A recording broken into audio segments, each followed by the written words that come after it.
So guys, bali nandito na nga tayo dito sa Silvertip Resort, Canmore, dito sa Rockies areas, no? So, via Harvest Host.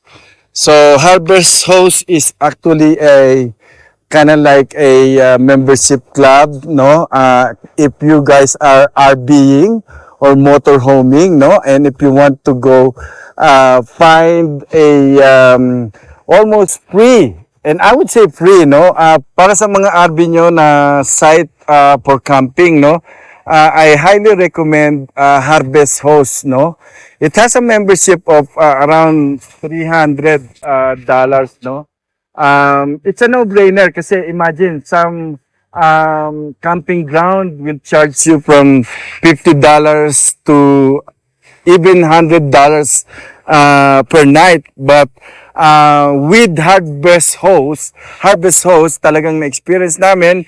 We book for 2 nights dito sa Silvertip nga sa Canmore, and talagang nag-granted yon, no? And it's a no-brainer, no? If you really, kung may mga kababayan tayo dyan na talagang nag-RV, no?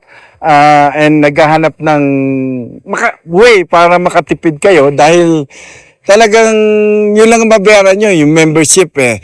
And the thing with this is, you can find a hosting anywhere in Canada, no?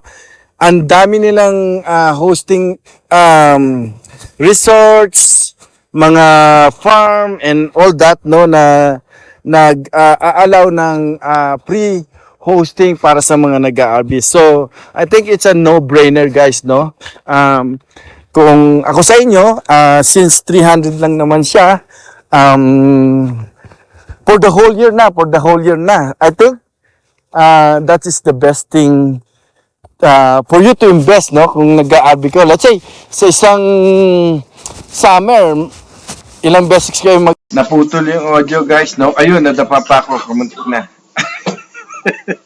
Okay, yun nga, yung sinasabi ko, yung kunyari, for the whole year, o kaya summer, nag-camping kayo ng 10 times. So, kung mag-arkila kayo ng camping site, it would cost you probably more than $1,000 or more, no?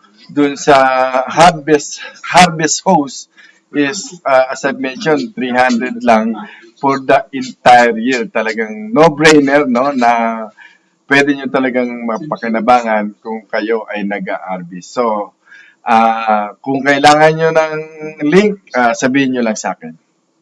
Bye.